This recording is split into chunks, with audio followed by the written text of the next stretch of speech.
tardes a todos. Bienvenidos a esta tercera conferencia del ambicioso Proyecto Europa. En primer lugar, darle las gracias a todos ustedes por haber tenido a bien acompañarnos. Las gracias al Centro Cultural de San Chinarro, a nuestro patrocinador de Tritoma, especialmente a Pablo Martínez, aunque hoy no puede acompañarnos, a la Asociación 31 de Enero, que pone a disposición toda su estructura y su magnífico capital humano para que se puedan desarrollar estas jornadas, y muy especialmente a nuestro ponente, el profesor Enrique Martínez Ruiz, que junto con Magdalena de Paz Picorrales y Juan Víctor Carboneras dirigen y pilotan este ambicioso proyecto. Hoy clausuramos el primer ciclo de esta serie de conferencias del Proyecto Europa. Prometimos excelencia y no hemos encontrado mejor sinónimo que la trayectoria del profesor Enrique Martínez Ruiz. Me van a permitir, por favor, que aporte, porque la trayectoria es absolutamente inmensa y me veo compelida a simplemente dar unos breves datos de referencia. Es doctor en Historia, profesor de Historia Moderna, lo fue ya en la Universidad de Granada en 1978.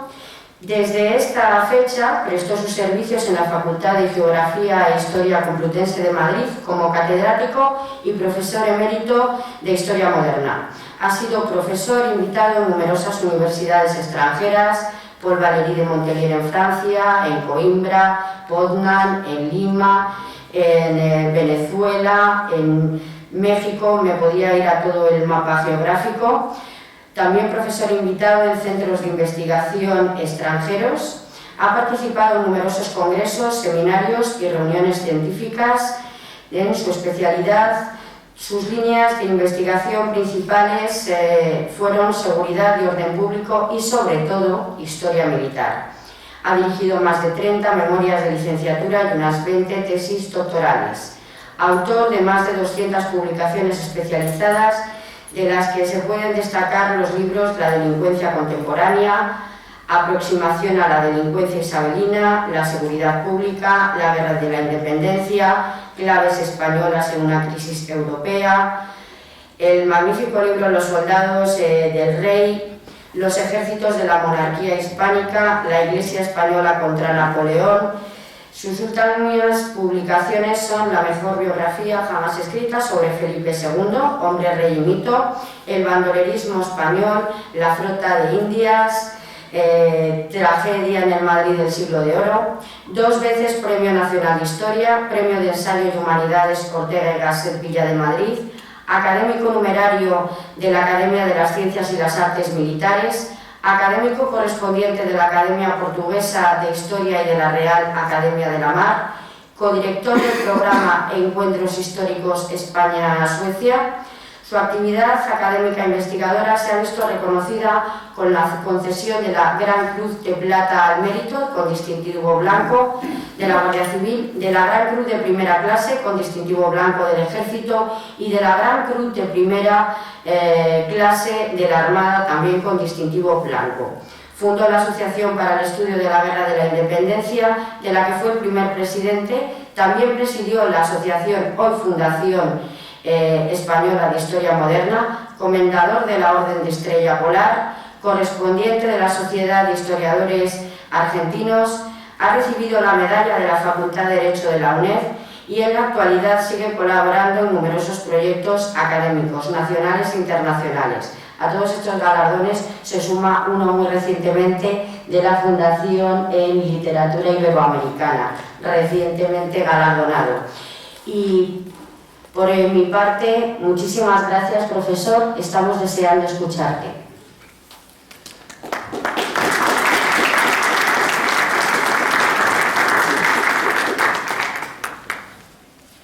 Buenas tardes.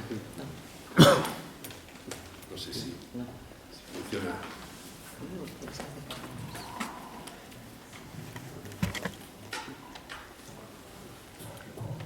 Sí, ¿no? Buenas tardes, señoras y señores. Yo creo que la conclusión que tienen que sacar de las palabras de Noelia, que siempre que habla de mí, en la forma en que lo hace me sonroja, es que tengo muchos años ya y entonces pues son años que se han aprovechado, creo que bien, y por eso pues dice tantas cosas, sobre todo además con el afecto que lo dice, un afecto en el que yo le correspondo, por supuesto, entrañablemente.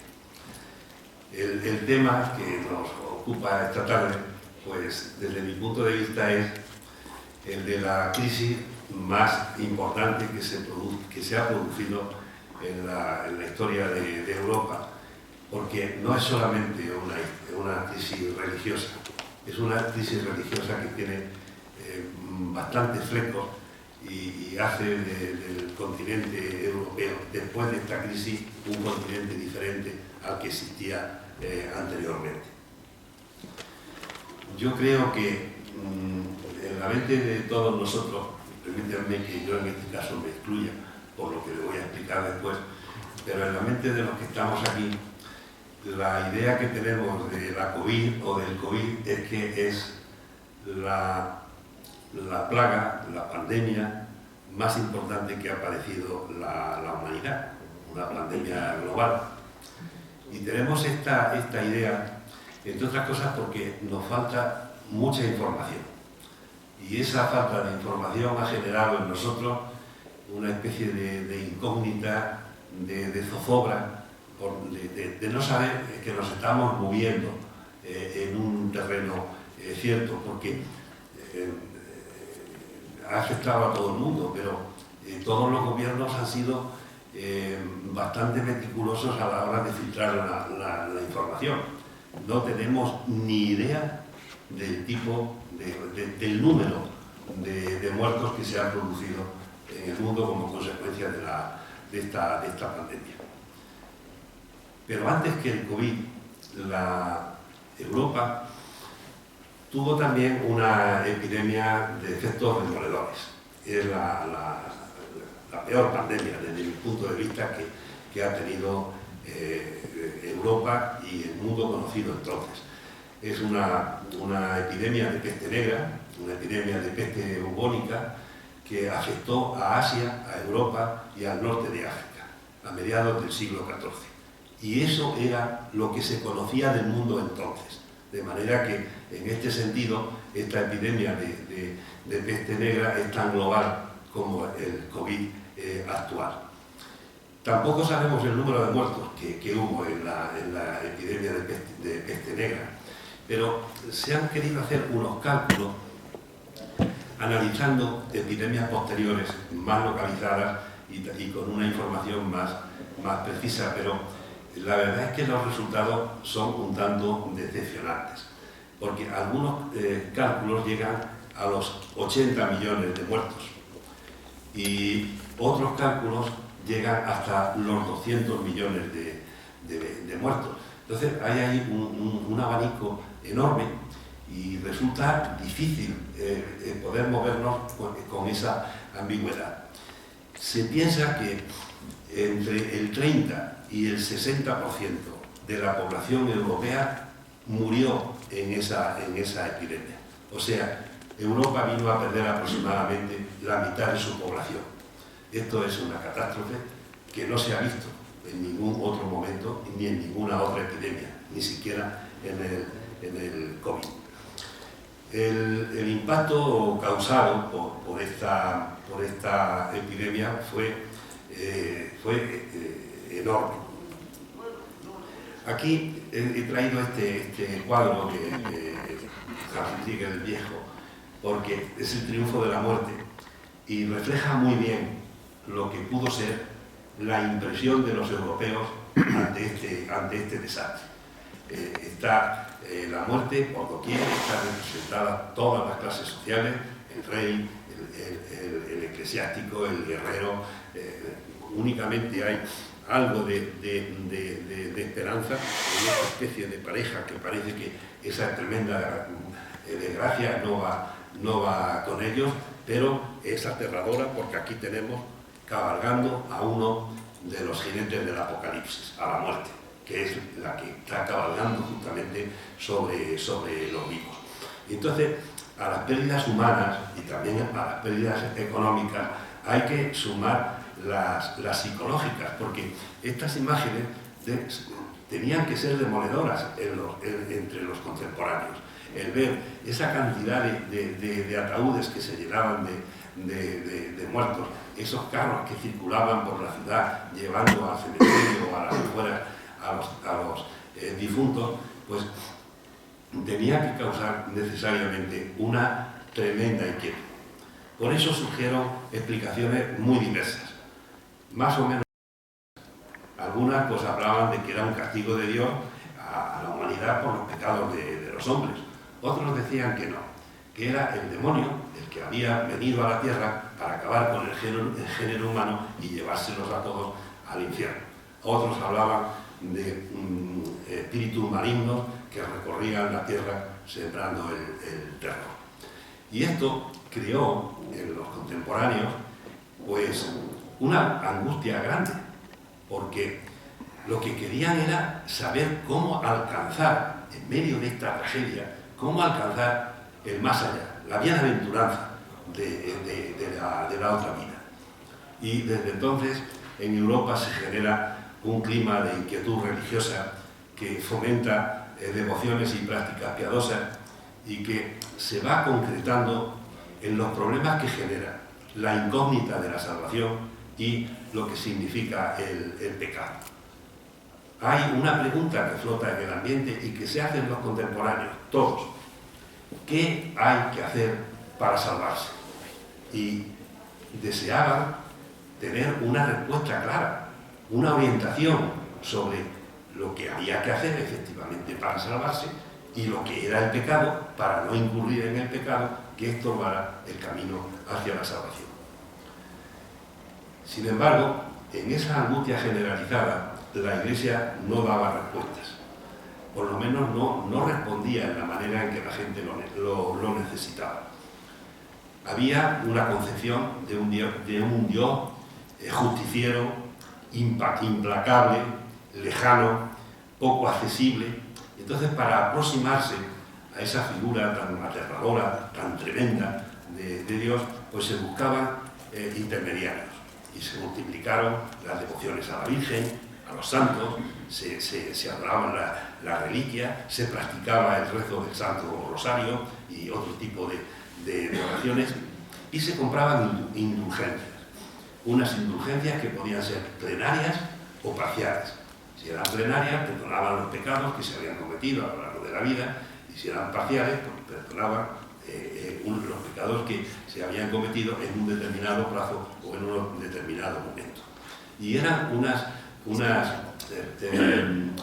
soluciones que eran deseadas porque la gente las compraba, convencida de que era el camino que conducía hacia la salvación.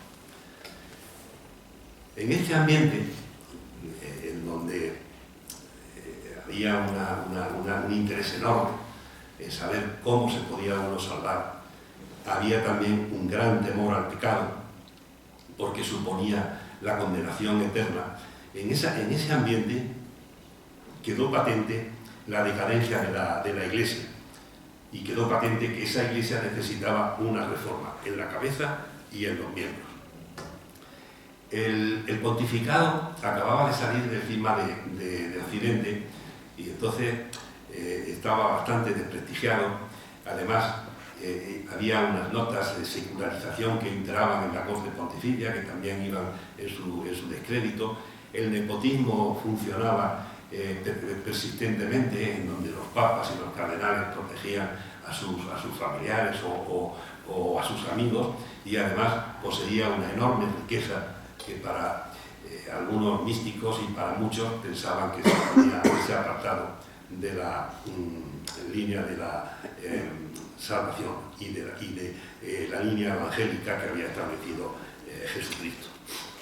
El alto clero secular, es decir, los arzobispos y los obispos, pues también presentaban claras deficiencias. Tenían escasa preocupación pastoral, y una gran parte de ellos ni siquiera vivía en su diócesis o en sus lugares de destino.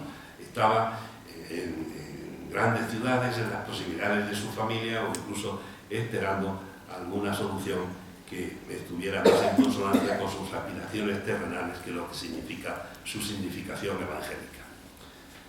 Con los párrocos ocurría lo mismo, sobre todo con los párrocos rurales. Tenían las costumbres muy relajadas, muchos de ellos con escasa preparación. También muchos brillaba la ausencia de vocación y estaban en inferioridad de condiciones respecto al clero beneficiado, es decir, al clero que se había quedado en las ciudades disfrutando de algún beneficio, alguna capellanía en una catedral o en una colegiata, educando a lo mejor a los hijos de algunos aristócratas, en fin, oficios de este tipo que les permitía vivir en la ciudad con unas comodidades que estaban muy lejos de tener en la vida en el campo. Y por lo que respecta al clero regular, es decir, a las órdenes religiosas, pues el panorama era parecido. Sus costumbres estaban en clara decadencia, se habían alejado del espíritu primitivo de las reglas que habían regulado su nacimiento y su desarrollo. La mayoría incumplía los 3 votos que caracterizan la vida regular, es decir, la obediencia, la castidad y la pobreza.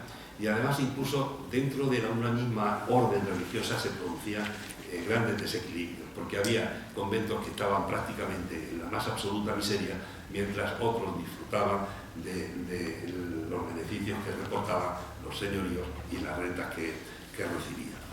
Claro, todo esto, este panorama, demostraba que era necesaria una reforma en el clero en todos sus niveles. Y esa reforma va a ser emprendida a finales del siglo XV y comienzos del XVI por varias instituciones, aunque con diversos grados de éxito. El mismo papado intenta en ocasiones iniciar la reforma y en este sentido su iniciativa más importante es la convocatoria del Quinto Concilio de Letrán. La imagen no es buena, pero sí da una idea de cómo estaba San Juan de Letrán, la basílica romana, cuando el concilio estaba desarrollando sus sesiones. El Papa invitó a esa reunión pues, a todos los obispos representantes de los estados cristianos de Occidente, pero el objetivo era deliberar sobre la reforma de la Iglesia en su cabeza y en sus miembros y ver qué elementos se preparaban para luchar contra la herejía y el cisma, pero lo cierto es que el concilio no abordó los asuntos fundamentales. Entonces fue, digamos, una ocasión perdida. También las monarquías autoritarias que por entonces cristalizaban, Inglaterra, España, no España, sino los reyes católicos, la monarquía anual de Fernando y de Isabel y Francia, pues también en esas monarquías se registraron algunas iniciativas. La que tuvo más éxito posiblemente fue la de los reyes católicos y el cardenal Cisneros, que realizaron una profunda reforma del clero, sobre todo en Castilla. Y también en Francia, Luis XII y Francisco I llevaron a cabo una serie de reformas con la idea de mejorar la situación del clero francés. Y dentro de la Iglesia, pues también hubo una serie de iniciativas en pro de una mejora de la situación, de una reforma más profunda. Se fundaron en ocasiones nuevas órdenes religiosas, como los jerónimos, los paules, las ursulinas, entre otras. Algunas de las órdenes religiosas, dentro de ellas se iniciaron movimientos que buscaban un mayor respeto a la regla original. Son las observancias, las que querían tener una observancia mejor de la regla original, y luego otras que tienen un afán de perfección mayor, que son pues, los movimientos de recolecciones y descalces que aparecen en algunas de las órdenes ya consagradas. Bueno, pues según esto que les estoy narrando, Europa entre 1500, mejor, hacia 1510 y hacia 1520, era una tierra o un continente que estaba en plena efervescencia religiosa. Y las aspiraciones que tenían sus habitantes era conseguir tener una religión más sencilla, más comprensible y más directa, para que le diera unas soluciones concretas a esas preguntas básicas que se estaban haciendo sobre su futuro y sobre el pecado. Y de esa situación efervescente van a salir una serie de iniciativas. El 16 de marzo, por ejemplo, de 1517, clausuraba sus sesiones el Concilio de Letrán, ese que han visto ustedes en la imagen anterior. Pues, por esas mismas fechas, un fraile alemán, Martín Lutero, iniciaba una reforma que estaba muy lejos de ser la reforma que pretendía la Iglesia de Roma. El reformista lo tenemos aquí en esta imagen. En la de la derecha es un grabado que representa a Lutero grabando las 95 tesis que las clavó en la iglesia del castillo de Wittenberg. Y en esas 95 tesis mostraba su discrepancia y su alejamiento de lo que podía ser en esos momentos la religión oficial, el cristianismo. Él mostraba una serie de resistencias y de rechazos de muchas de las pautas que había establecido o que se venían siguiendo por la Iglesia de Roma. El otro es un retrato, se lo hace Cranach, que es, yo creo, el retrato más fiel de Lutero, el que puede representar mejor al personaje, porque Cranach lo conocía bastante bien y es contemporáneo el retrato del propio Lutero. Pues bien, Lutero tuvo una juventud muy dura. A los 22 años, en 1505, ingresa en el convento agustino de Erfurt y le movió a ingresar en religión la enorme inquietud religiosa que desde hacía tiempo le atormentaba. Obsesionado con la idea de su propia salvación, indagaba en los libros de los místicos, en las epístolas de San Pablo, en las obras de San Agustín, indagaba para ver si encontraba la solución a esa profunda inquietud que tenía. Y así fue aproximándose a la doctrina de la justificación por la fe, que se convierte en la base de lo que va a ser su doctrina religiosa. Los puntos fundamentales los tienen ustedes ahí, he preferido ponérselos aunque yo haga algún que otro comentario, por lo menos lo tienen a la vista y podrán seguirme, yo creo, mejor. Lutero se da cuenta de la nulidad del hombre frente a Dios, de la capacidad que tiene el ser humano para imitar a Cristo. Por ello pensaba que el único remedio era abandonarse a la voluntad divina, porque nada de lo que el hombre pueda hacer para salvarse tendría sentido, tendría validez. No podría hacer nada para proporcionarse su propia salvación. Y esto lo pensaba porque Lutero creía que desde el pecado original el hombre está contaminado y siempre tiende al mal. Lutero creía que el hombre era malo por naturaleza.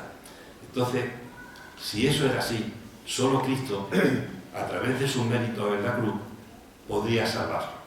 Y si el hombre tenía fe en Jesucristo, eso sería suficiente para conseguir la salvación. Bueno, pues esta es la clave de la doctrina luterana. Sobre ella construye el resto de su teoría. Por eso decía que si el hombre confiaba en Dios y tenía fe en Dios, pues no era necesario que hubiera ni instituciones ni hombres que intercedieran por él ante ese Dios en el que él creía. Por eso no era necesaria la Iglesia, no era necesario el clero, no eran necesarios los santos, no eran necesarias las devociones mariana, y eso le lleva también a proclamar lo que era el sacerdocio universal. Cualquier hombre que quisiera cuidar de su comunidad, pues podía estar en condiciones de ejercer esa especie de dirección espiritual sobre la comunidad. Al no existir entonces el sacerdocio tal y como se concebía en esos momentos en la Iglesia, los votos eclesiásticos sobraban y por tanto se podían suprimir. Y como no se necesitaban intermediarios, había que rechazar la autoridad del Papa, los concilios, que eso era una creación humana y convocados por el Papa, que no tenía ninguna validez ni ningún sentido. La verdadera fuente de fe eran las Sagradas Escrituras, pero las Sagradas Escrituras interpretadas libremente por cada cual. No era necesario seguir las indicaciones que daba la Iglesia en la manera de interpretar determinado pasaje. En consecuencia, la interpretación individual y libre del Evangelio era otra de las claves de la doctrina luterana. Todo esto, pues claro, le lleva a rechazar los sacramentos, salvo el bautismo, que es la forma de ingresar en el cristianismo, y la Eucaristía. Pero la Eucaristía en la forma de consubstanciación, es decir, el pan y el vino, según Lutero, no son realmente el cuerpo y la sangre de Cristo, como piensan en la Iglesia Católica, sino que es como si fueran el cuerpo y la sangre de Cristo. Entonces, pues es una especie de conmemoración de la pasión de Cristo, y la misa tendría otro valor más que este. Y por último, Lutero animó siempre a los príncipes, a las autoridades civiles, a que en sus estados dirigieran la reforma religiosa. De esta forma, Lutero ponía la reforma religiosa al cuidado de las autoridades civiles, de las magistraturas civiles. De ahí que la reforma que él propone sea la reforma magistral. La autoridad suprema de la Iglesia dentro de un Estado que siga la nueva religión es el que encarna el poder civil. En este caso, en Alemania, pues los príncipes que en sus estados van imponiendo el protestantismo. Estas ideas de Lutero se extendieron rápidamente.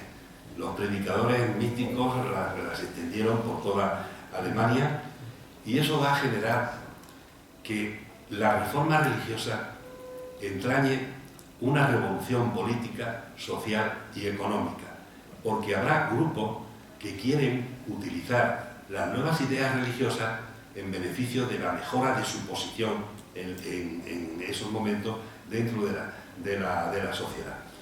Y hay tres grupos que son especialmente significativos en este sentido. Particularmente estos dos predicadores místicos, Karlstadt y Münzer, van a tener una enorme audiencia entre los obreros y los campesinos, que al oírlos pues, piensan que ha llegado una nueva era en la que el poder y la riqueza van a ser para los humildes. El grupo más representativo posiblemente de este sector sea el de los anabatistas, que son los más radicales. Rechazaban toda autoridad civil y eclesiástica, propugnaban la igualdad natural de los hombres y propugnaban también vivir en comunidad de bienes. Algunos lo califican como el primer comunismo que se produce en la historia de Europa. Su elemento distintivo era el que pensaban que era necesario un segundo bautismo. El primero cuando el niño nacía o poco de nacer, y el segundo cuando ya era adulto, porque con ese segundo bautismo ratificaba su pertenencia a esas creencias a las que había defendido y en las que había creído. Claro, el auditorio o los seguidores eran gentes humildes, ignorantes, pobres, que creían que con estas ideas pues, su suerte iba a mejorar. Pero esto era un atentado contra la ordenación social existente en ese momento y contra las bases económicas de ese orden social. Se extendieron por Alemania, por la Baja Sajonia, por Holanda, y la misma ciudad que fue el centro de la secta, Münster, pues esa fue atacada por los que estaban en contra, en general, los nobles, fueran católicos o protestantes, para evitar que este núcleo de disensión pues, se extendiera. La ciudad fue arrasada y los líderes ejecutados en 1536. Otro grupo social que también recibió la nueva religión con esperanza de mejorar su suerte fueron los caballeros imperiales. Estos caballeros imperiales vivieron su época dorada en la Edad Media. Dependían directamente del emperador. Pero cuando la estabilidad se impone en Alemania, pues la suerte de estos caballeros empezó a empeorar y su situación, en estos albores de la Europa moderna, su situación económica pues era bastante lamentable. Con la interpretación libre de las Sagradas Escrituras, pues ellos pensaban que iban a conseguir que esos bienes de la Iglesia, a la que criticaban por su riqueza, pudieran pasar a su propiedad y de esta manera mejorar su suerte. Y protagonizan una sublevación contra el arzobispo de Treveri, lo dirigía Franz de Sickingen, un caballero de estos imperiales, pero la revuelta no prosperó porque los príncipes, sobre todo el margrave de Hesse y el conde del Palatinado, ayudaron al arzobispo y derrotaron a los caballeros, haciéndoles pagar duramente ese intento de subversión. Y el tercer movimiento, que trata también de mejorar su posición y de paliar la desigualdad social utilizando las nuevas ideas religiosas, aparece en Sajonia en 1520 y es el movimiento que provoca la llamada Guerra de los Campesinos. Era una guerra que empezaron los siervos de Stulingen, que se sublevan contra su señor. Su ejemplo corre rápidamente por las zonas próximas y sus peticiones están contenidas en los 12 artículos, que son en definitiva unas peticiones que alteraban por completo el funcionamiento social y económico en esos momentos. Pedían que se redujeran las prestaciones que estaban obligados a hacerle a los señores por su condición de siervos, las corbeas, que son unas obligaciones en trabajo o en otro tipo de prestaciones. Querían que se suprimieran. También pedían la supresión de los diezmos, es decir, el no tener que entregar la 10ª parte de las cosechas y de los ganados al señor, ya fuera laico o fuera eclesiástico. También querían que hubiera libertad absoluta en los bosques para poder aprovechar la leña, para poder aprovechar los pastos bajos y sobre todo para poder aprovechar la caza en aquellos momentos en que fuera necesario para la alimentación de la comunidad. También pedían la libertad en el manejo, en la utilización de las armas, que no tuvieran que estar pagando determinadas cantidades de dinero cada vez que tuvieran que utilizar los molinos o aprovechar el agua para otras funciones de la comunidad. Y por supuesto, pedían también la disminución de las rentas, que no tuvieran que pagar a los señores las cantidades que hasta ese momento le estaban pagando. Ahí en la imagen pues tenemos lo que es la situación del Sacro Romano Imperio Germánico y las zonas próximas azotadas por las revueltas estas a las que me estaba refiriendo. Las 3/4 partes largas de ese espacio geográfico están azotadas por estas revueltas que van más allá de la reforma religiosa. Esto tenemos que tenerlo en cuenta. Quieren una reforma social profunda y esa reforma social entraña también una reforma económica. Claro, los señores se unieron inmediatamente ante esta avalancha de revueltas y los van a derrotar atrozmente, los van a exterminar realmente y los que sobreviven los van a reducir a la servidumbre. Y aquí intervienen tanto la nobleza protestante como la nobleza católica. Se unieron de inmediato contra el desorden social y fueron apoyados por Lutero. Lutero respondió con una condena enérgica, sobre todo contra los campesinos. Decía que había que exterminarlos como si fueran perros rabiosos, porque la doctrina que él propugnaba, decía, no se podía relacionar con la desobediencia civil. Era una doctrina que consolidaba a las autoridades civiles y los derechos estamentales, porque llegaba a decir Lutero que la obediencia era una acción santa, y de esta forma, con estas declaraciones, asentaba todavía con más firmeza la reforma magistral. Pues en la represión hubo algo así como unos 100 o 130.000 muertos, que los nobles pues exterminaron entre los sublevados.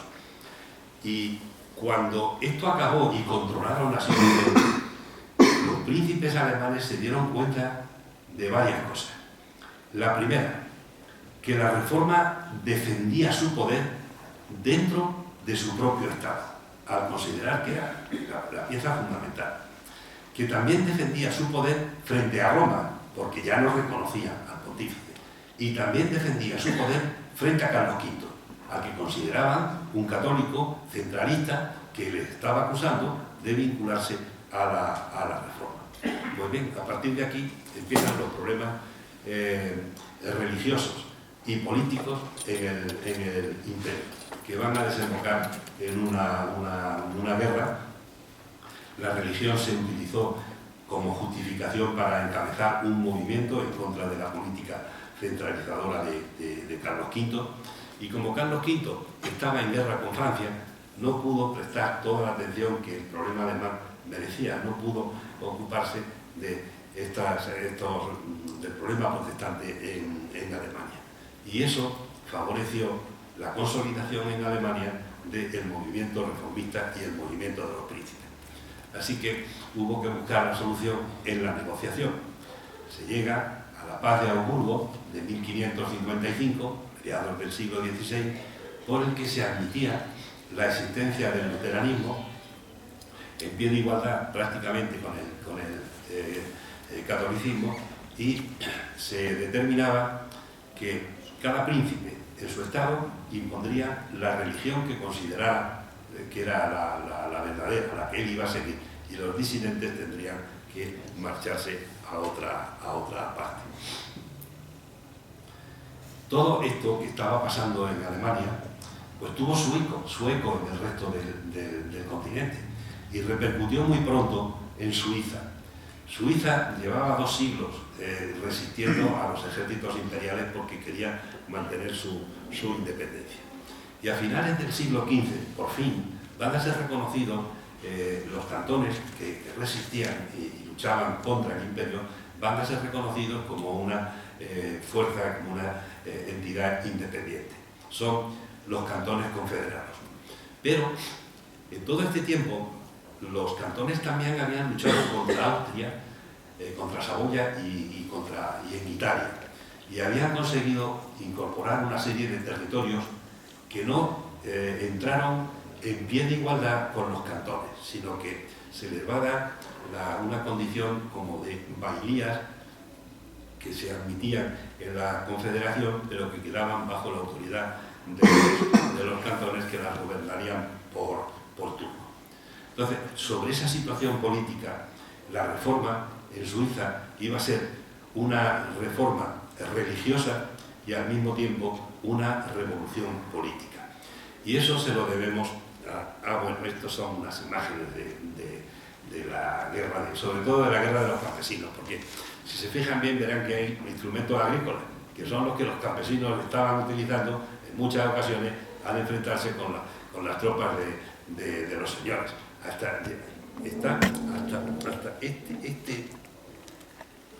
este instrumento, que es sencillamente dos palos articulados, que es lo que utilizaban en las eras para golpear el trigo y separar la paja del grano. Pero bueno, están también las orcas y en fin. Bueno, el caso es que con ese armamento poco podían aguantar la acometida de las tropas de los señores. Bueno, yo me refería a esto. Esas novedades que se producen en Suiza se van a deber a este personaje que tienen a la izquierda, a Ulrico Zuinglio. Ulrico Zuinglio había nacido en Zúrich, en una familia en donde había miembros eclesiásticos. Él mismo ingresó en religión y como capellán de las tropas suizas intervino en las guerras de Italia. Y esto fue un episodio clave en su biografía, porque consideró que la juventud suiza no podía figurar como mercenaria en los ejércitos de los soberanos europeos, que tendría que luchar, si luchaba, en defensa de la propia Suiza. Y cuando vuelve de Italia, pues predica en este sentido, tiene mucho éxito. En Zúrich inmediatamente lo nombran magistral, es uno de los cargos más importantes del clero en Zúrich, y en 1519 consigue que la ciudad prohibiese la entrada al predicador de las indulgencias, esas indulgencias que había publicado Roma para venderlas por Europa y con el producto que se consiguiera de la venta continuar las obras que se estaban llevando a cabo en la Basílica de San Pedro en Roma. Intervino en una serie de controversias y de disputas donde cuestionó el culto a los santos, el culto a las imágenes, por supuesto cuestionó el valor de la misa, se abolió el celibato eclesiástico, y en conjunto a esta reforma que está llevando a cabo se le conoce con el nombre de la reforma de los sacramentarios, por la forma en que se refiere especialmente a los sacramentos, en el sentido de que Zuinglio niega la consubstanciación que la admitía Lutero, y además niega la presencia real de Cristo en la misa, a la que no atribuye más que un valor simbólico, una especie de recuerdo de la pasión. Y es importante porque él va a iniciar la teoría de la predestinación. Zuinglio decía que Dios concedía su gracia a unos pocos elegidos, no a todos los nacidos. Y estas ideas las predicó en Zúrich, el consejo de la ciudad, adoptó sus propuestas en 1523, pero en otros lugares de Suiza la reforma iba mucho más lenta. Y en 1528 más de la mitad de la población suiza ya era protestante. Sin embargo, los cantones eran 13, y de esos 13, 7 eran católicos, con lo cual en la dieta federal la mayoría era católica, y esto no lo podía consentir Ulrico Zuinglio, de manera que trató de cambiar la constitución política de Suiza para que los cantones reformados tuvieran 2/3 de los votos en la dieta. Esto, como es lógico, no lo iban a admitir los católicos. Se desemboca en una guerra en donde la parte principal de los cantones protestantes los llevaba el cantón de Zúrich, pero el cantón de Zúrich y los protestantes fueron derrotados en la batalla de Capen, donde se firmó la paz. Allí fue herido en la batalla, Zuinglio. Cuando se le reconoció y se dieron cuenta de quién era, pues entonces lo remataron para que ya no existiera más problema, y la solución en la paz de Capen, que se firmó allí mismo, fue que cada cantón siguiera con su religión, y que en las bailías cantonales, pues las dos religiones pudieran convivir con toda tranquilidad y con toda calma. También repercutió la nueva corriente religiosa más al oeste todavía, en Francia.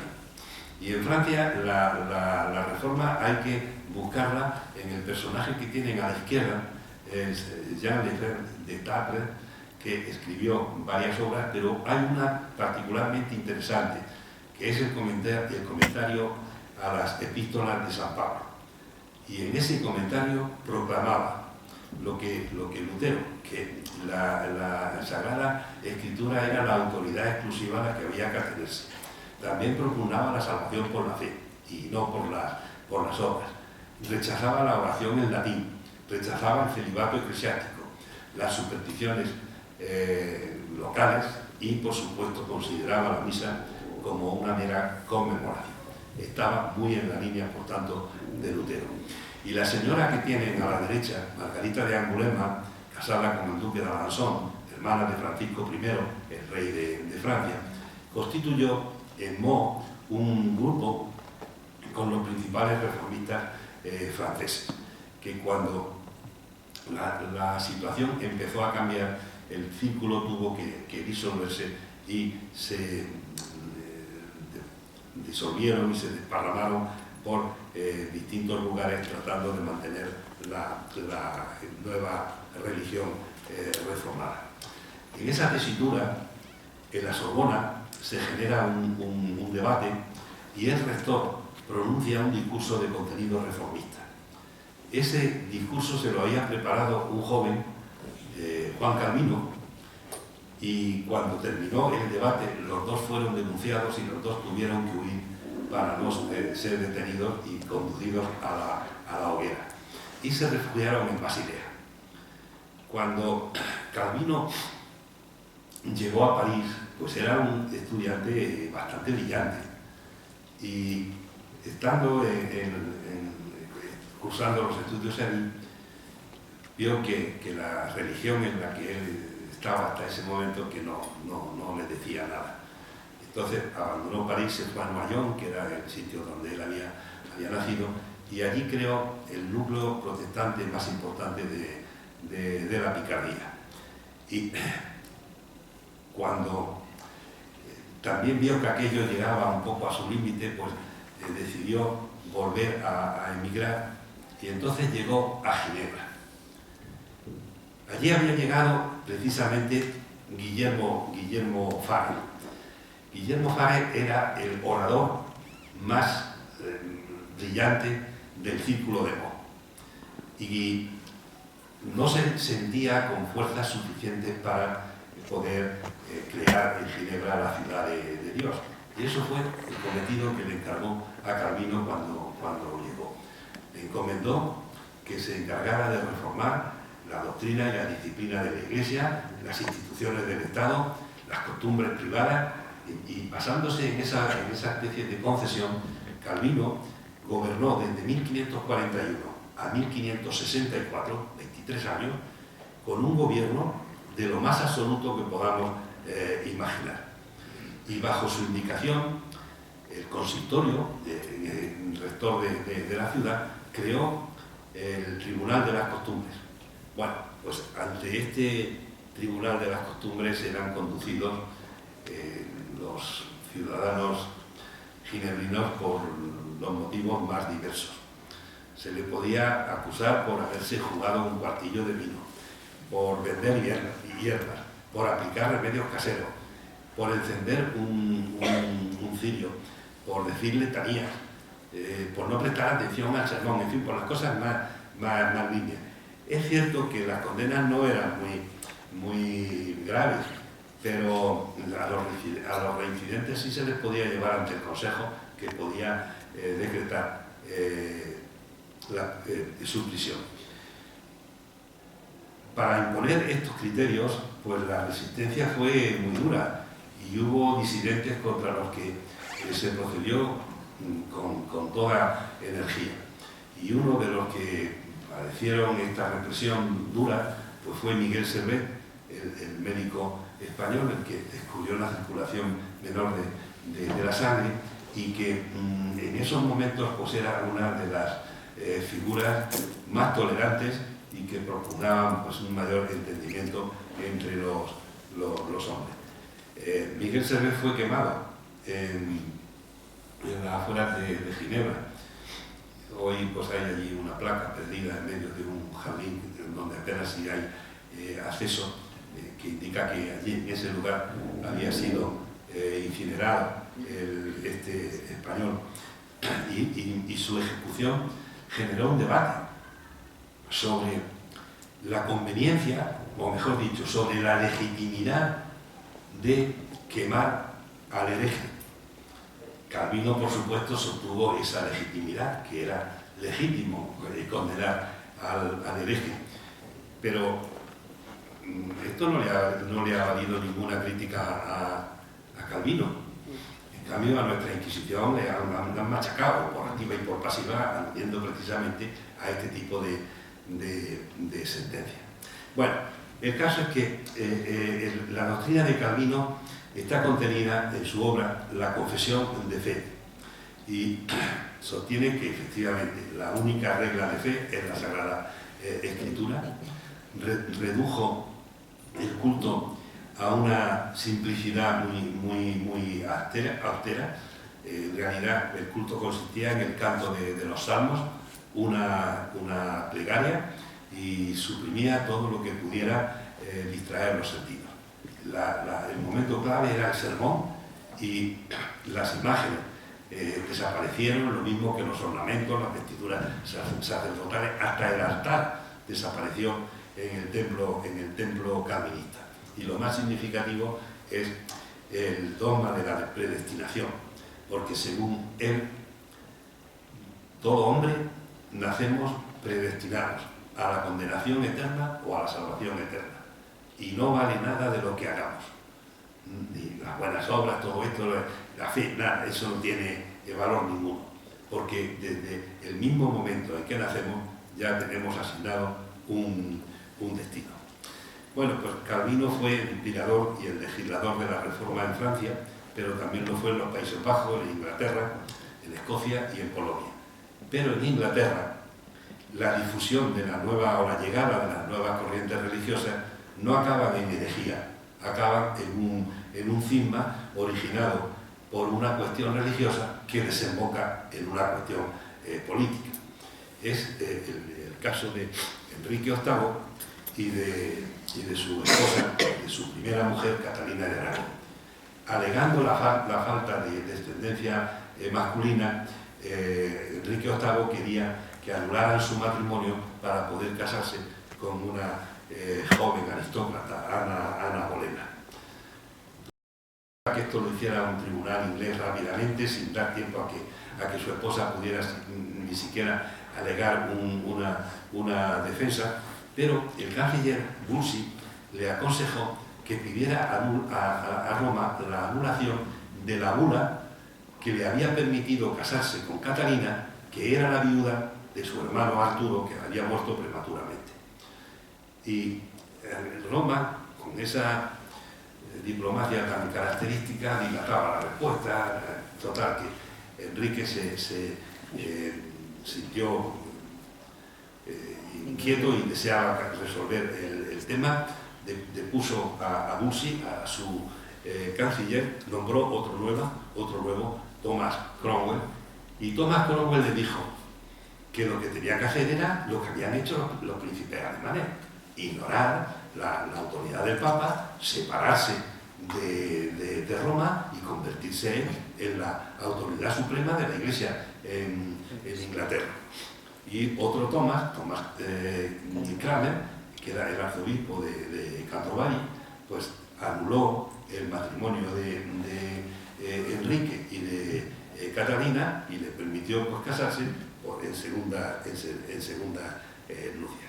Bueno, pues los tres, Enrique, Thomas Cranmer y Thomas Cromwell, trabajaron en la solución del tema religioso en Inglaterra por el acta de supremacía que publican en 1534. Enrique VIII es el jefe único y supremo de la Iglesia anglicana. Todos los descontentos fueron perseguidos con una enorme dureza. durante 2 años, en 1535 y 1536. Son los años del terror inglés por la dureza con que se perseguía a los que no aceptaban esta solución. Y luego, años después, se publica el Estatuto de los 6 artículos, o el Bill de la Sangre. Se llama el Bill de la Sangre porque los que no lo aceptaron fueron perseguidos también terroríficamente, condenados a la hoguera, en donde se establecía lo que iba a ser el contenido de la Iglesia inglesa, del anglicanismo. Se establecía que la transustanciación era válida, como los católicos, porque la verdad el dogma se modificó muy poco. Se establecía también la inutilidad de la comunión utraquista, de la comunión bajo las 2 especies que se habían puesto en algunos momentos. Se mantenía la validez del voto de castidad y las excelencias del celibato del clero, y se aprueba la confesión auricular, es decir, otro sacramento que los protestantes no reconocían. La trayectoria del anglicanismo pues, se resume en estos tres personajes. Eduardo VI era el hijo de Enrique VIII y de su tercera esposa, Juana Seymour. Desde muy joven fue educado en el calvinismo. Él a los 15 años ya sentía pasión por la teología y las Sagradas Escrituras, y lo que hizo fue publicar la llamada Confesión de los 40 artículos, que en definitiva lo que hacía era incorporar la doctrina de Calvino a la Iglesia anglicana. Murió muy joven y le sucede su hermanastra, María Tudor, la hija de Enrique VIII y de la primera esposa de Catalina, católica, que anula la Iglesia anglicana y restablece el catolicismo. Pero a los 5 años murió en 1558 y le sucede su hermanastra, Isabel, hija de Ana Bolena y de Enrique VIII, que restablece el anglicanismo en la forma en que lo había establecido Eduardo VI. Bueno, pues al margen, en esta serie de reformas que tan atropelladamente estoy relatándole, le pido que aguanten un poco más para que no se me muera ahí en la silla. En esta serie de diferencias religiosas, hay diferencias litúrgicas, de organización, hay diferencias en el contenido doctrinal, pero bueno, todas ellas coinciden en algo, y es en rechazar la autoridad del Papa. Entonces, esta situación anárquica de tantas tendencias y el cuestionamiento de la autoridad pontificia se quiere resolver convocando un concilio general. Carlos V lo solicitó en varias ocasiones, pero el papado lo fue posponiendo porque temía que ante esa efervescencia religiosa el concilio fuera peor que si no se convocaba. Pero bueno, finalmente se va a convocar y va a tener un desarrollo muy largo, porque se convoca por primera vez en 1542 en Trento. Los protestantes no fueron y los católicos fueron muy pocos. Entonces hubo que hacer una nueva convocatoria 3 años después, en 1545. Allí se mantuvo hasta que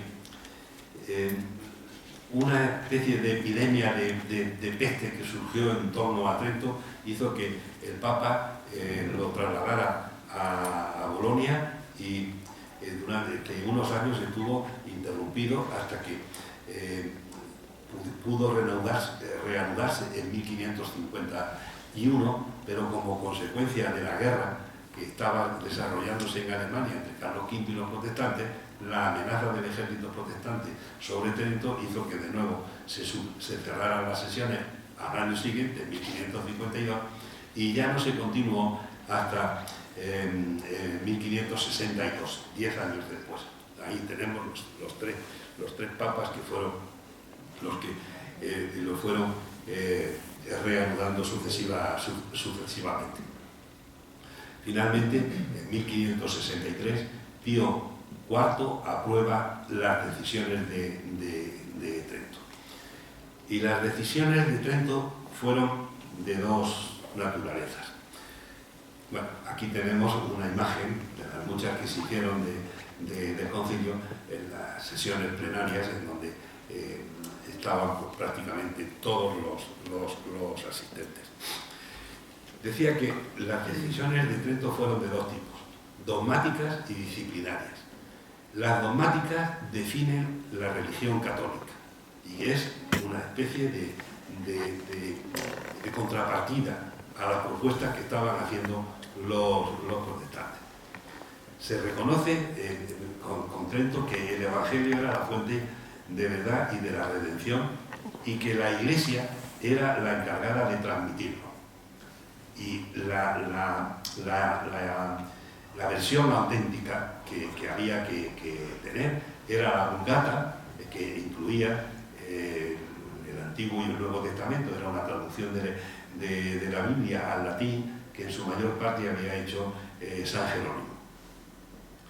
Y era la Iglesia la que tenía que vigilar y controlar la difusión de esta versión. Por eso las Biblias católicas llevan en algunos pasajes unas notas que no tienen las protestantes, y esas notas son las que le indican al lector cómo debe interpretar determinados pasajes. Esto tuvo y tiene bastante importancia, porque es que le da homogeneidad a la lectura de la Biblia y por tanto a la interpretación de la Biblia, cosa que no ocurre en las religiones protestantes, porque esa interpretación libre a lo que acaba haciendo es fragmentar la unidad que existía en el seno de una tendencia cualquiera. Sostiene que hay otra fuente de fe, que es la tradición, los escritos de los santos padres y lo que se viene transmitiendo a través de los siglos, por medio de sus escritos.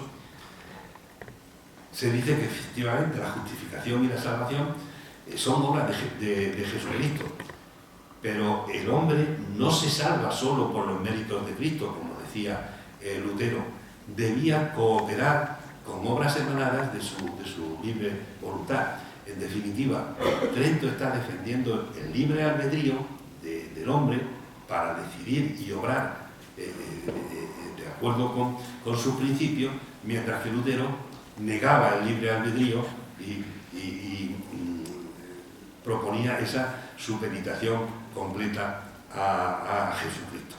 Son los dos libros que más se centraron en estas cuestiones: el de servo arbitrio de Lutero y el de libero arbitrio de Erasmo de Rotterdam, en oposición a esa teoría luterana. Se fijaron los 7 sacramentos, se determinó la liturgia de la misa, se reconocía la existencia del purgatorio y se establecía el culto a los santos, a la Virgen, a las imágenes y la aceptación de las indulgencias. Las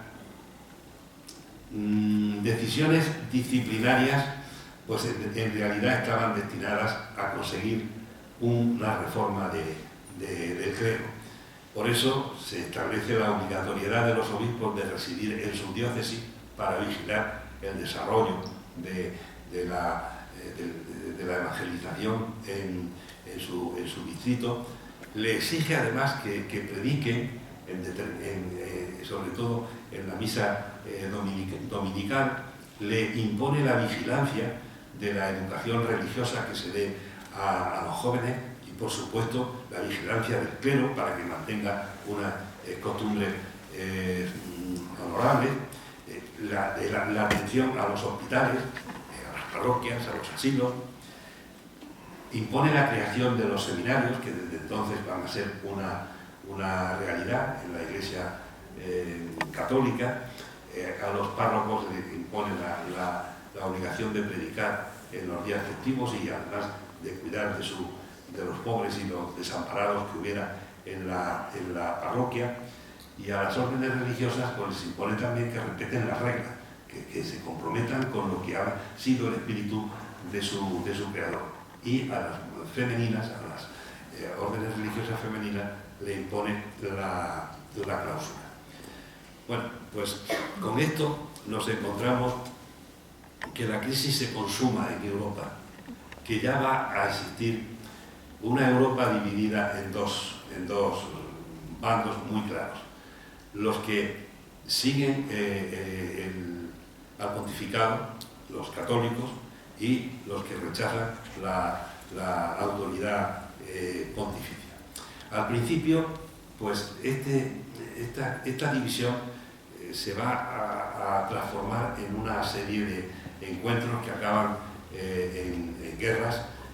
Son las guerras de religión, que constituyen un azote bastante duro en la Europa de la segunda mitad del siglo XVI, pero esa oposición religiosa se mantiene también en las primeras décadas del siglo XVII como consecuencia de la guerra de los 30 años.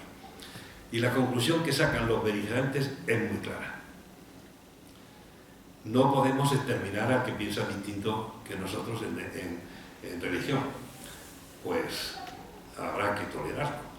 Y entonces se empieza a hablar de la tolerancia. Pero es una especie de tolerancia que no tiene nada que ver con la tolerancia nuestra actual.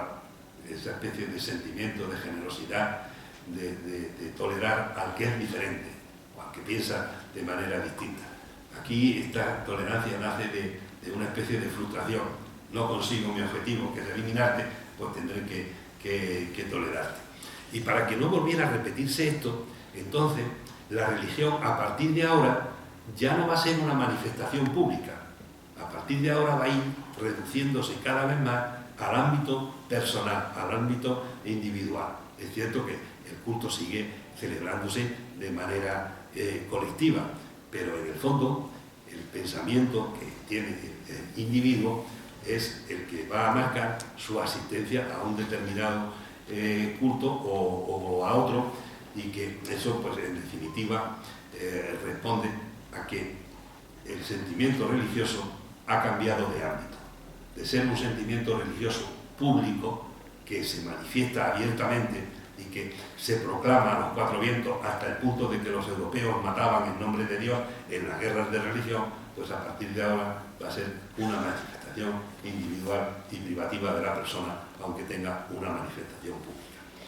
Y yo tengo que felicitarles por haberme aguantado estoicamente ahí en la silla, porque ha habido momentos en que digo, me quedo solo. Han sido muy amables en escucharme. Muchísimas gracias.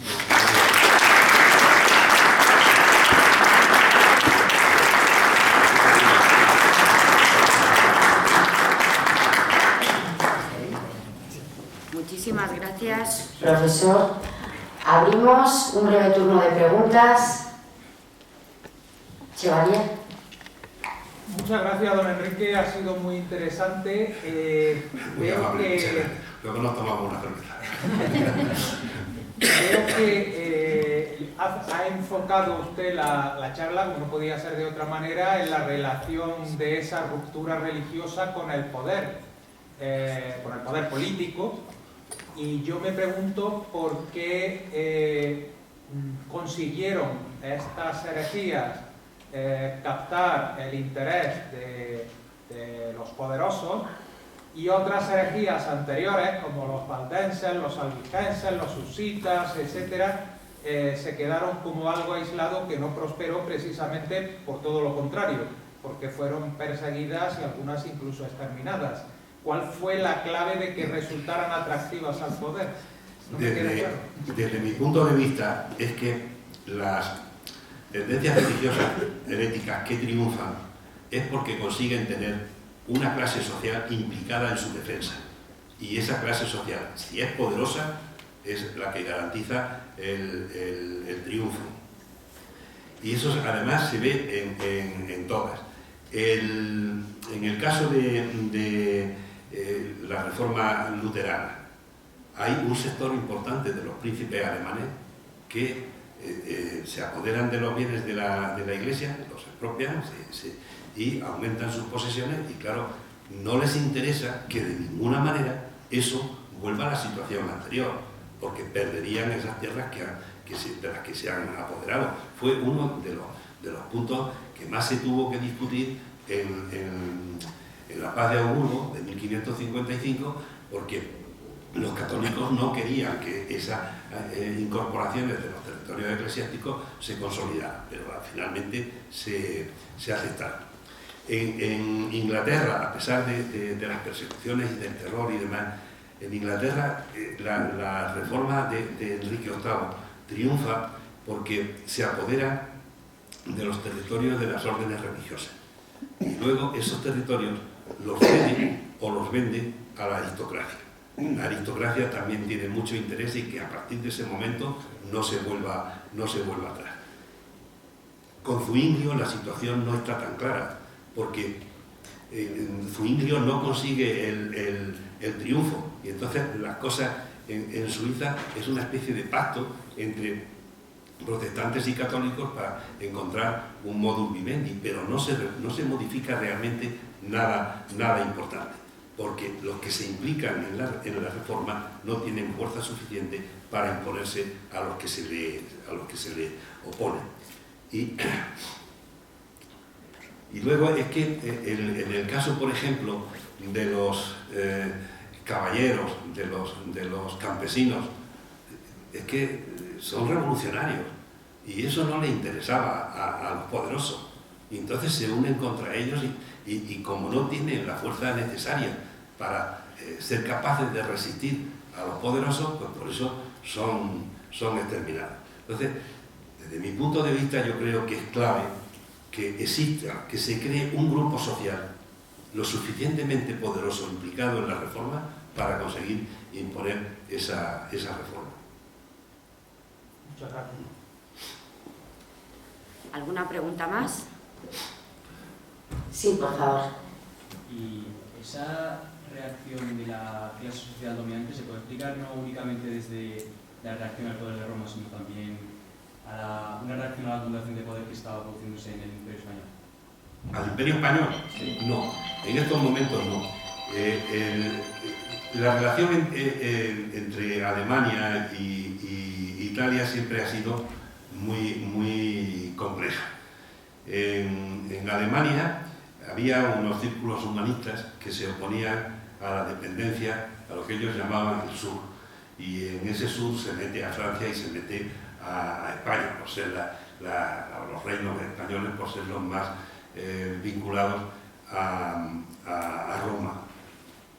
Entonces, en la actitud de los príncipes alemanes, pues hay este componente nacional de oposición a una influencia extranjera y quieren reafirmar su identidad frente a ese peligro, digamos, de absorción por parte del pontificado. Y decía que respecto al Imperio Español ahí no hay influencia ninguna, porque gobernaba Carlos V. Carlos V era un austriaco, un borgoñón, pero era de una familia austriaca, que además resulta que fue rey en los reinos peninsulares nuestros. Pero mientras estuvo Carlos V al frente del imperio, Carlos se comportó como un emperador. No llegó a entender plenamente lo que estaba ocurriendo en los reinos peninsulares. Yo creo que le faltó visión en lo que se estaba cociendo al otro lado del Atlántico. Entonces, en esta época, con Carlos V lo único que encontramos son en su ejército pues un sector de españoles que cuando empiezan a funcionar los tercios dentro del ejército imperial, pero en la actitud de los príncipes alemanes no hay un rechazo a España, porque es que en ese momento ni siquiera se puede calificar que exista como tal, y mucho menos un imperio. El imperio llegaría más tarde. Entonces son dos órbitas distintas que tienen mecanismos completamente diferentes. La reforma en Alemania hay que entenderla como un problema alemán, una oposición por un lado a Roma y por otro al propio emperador, al propio Carlos V. ¿Alguna pregunta más? Antes de proceder a la clausura del acto, sobre todo de esta primera andadura en estas 3 conferencias del Proyecto Europa, que le vamos a pedir al profesor Enrique Martínez Ruiz, fue él quien inauguró este primer ciclo y queremos que sea él el que lo cierre. Darle las gracias a todos ustedes por la asistencia, a nuestro cámara Fernando, que desde el más puro desinterés y de forma gratuita da altavoz y apoya para que este tipo de conferencias puedan divulgarse. Prometemos volver en breve. Se está gestando por parte de este triunvirato que ya les adelanté, del profesor Enrique Martínez Ruiz, Magdalena de Paz Ispicorrales y Juan Víctor Carboneras, un congreso para 2025 a nivel internacional que por su dimensión y calidad va a ser un referente. Por mi parte, decirles que cuando termine el acto, tras escuchar al profesor, estaremos encantados de brindar con ustedes con una copa de vino español, por lo tanto no salgan despavoridos, quédense y acompáñennos y muchísimas gracias. Profesor, por favor. Bueno, parece que me han pedido bastante. Es interesante lo que ha señalado Noelia, porque el proyecto de Europa está naciendo y parece que nace con muy buenos auspicios y hacia unos horizontes bastante prometedores. Estas conferencias pues estaban encaminadas a mostrar 3 momentos claves en lo que era el origen de la Europa moderna. La primera, la que pronunció la profesora portuguesa Julieta Araujo, pues hablaba de la expansión de Europa, del origen de la expansión de Europa. Era la gran apertura de los horizontes que van a protagonizar portugueses y españoles, y sobre todo castellanos, y que van a darle a la tierra sus verdaderas dimensiones. La segunda, la de Zoltán, pues también tuvo era sobre un hecho que tuvo una enorme trascendencia. Unos a corto plazo y otros a medio plazo, porque constituía la mayor amenaza que en ese momento se cernía sobre Europa, desde el este, con un nuevo poder arrollador que llegaba desde Asia y que parecía incontenible. Se presentó a las puertas de Viena y en esa marcha arrolladora pues prácticamente conquistó casi toda Hungría a raíz de la derrota en la batalla de Mohács. Y esa batalla tuvo su importancia, porque hace que pase al primer lugar en lo que es el frente del este un personaje que a nosotros se nos ha escapado con mucha frecuencia, que es Fernando, el hermano de Carlos V. Estuvo aquí en España, cuando llegó Carlos V lo pasaportó a Europa y lo convirtió en rey de romanos, que fue pues un grave error de Carlos V si Carlos V pretendía dejarle a su hijo el imperio. Al tener el título de rey de romanos, Fernando, Felipe II no podía tenerlo porque no podía haber 2 reyes de romanos. Y como además Fernando estaba casado con la hermana del rey difunto de Luis II en Mohács, pues se convirtió en el personaje clave en Hungría. De esa manera se conectan 2 mundos que hasta ese momento no habían estado muy conectados, pero que a partir de ese momento lo van a estar cada vez más hasta culminar en época bastante más reciente en la formación de ese imperio austrohúngaro que se disolvería en la Primera Guerra Mundial. Y a mí ya me han oído esta tarde. Yo tenía interés en mostrar cómo una crisis del calibre que se ha producido en Europa, pues no lo ha habido en ningún otro momento, porque espero haberles mostrado cómo a raíz de una postura religiosa se va generando una postura política, y esa postura política se ve amenazada en varios momentos hasta que acaba estableciéndose el orden que se había heredado de la Edad Media, es decir, una sociedad estamental con una estructura económica que sostiene esos estamentos, que son tres: dos privilegiados, que son los dueños de todos los derechos y de ninguno de los deberes, que son el clero y la nobleza, y un estamento no privilegiado, mayoritario, el 80 o el 90% de la población pertenece a este estamento, que no tiene ningún derecho y es el objeto de todos los deberes.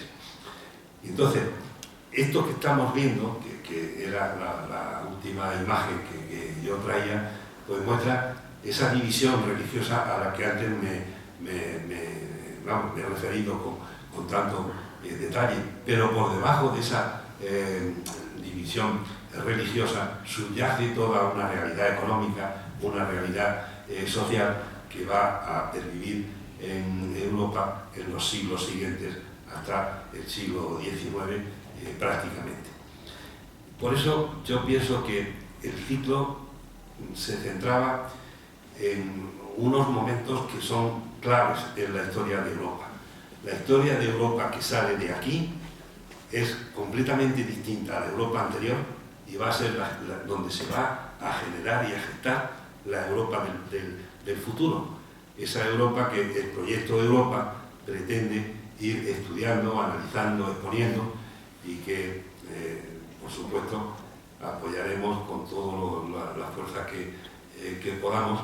Contamos con que quien lo va a dirigir es gente joven que todavía tiene que bregar mucho en la vida, como dirían por mi tierra, no está sudado, y entonces pues, será un buen puntal a la hora de animar y de desarrollar este proyecto, que cuenta también con una base muy buena, que es la Asociación 31 de Enero Tercio, de donde está saliendo todo esto, en donde seguirán celebrándose cosas, y para nosotros será estupendo el que nos sigan acompañando y nos sigan siguiendo, porque daremos lo mejor que tengamos, y con la esperanza de que efectivamente descubramos cosas nuevas de nuestra historia común europea, y que al mismo tiempo pues, sea de interés para todos.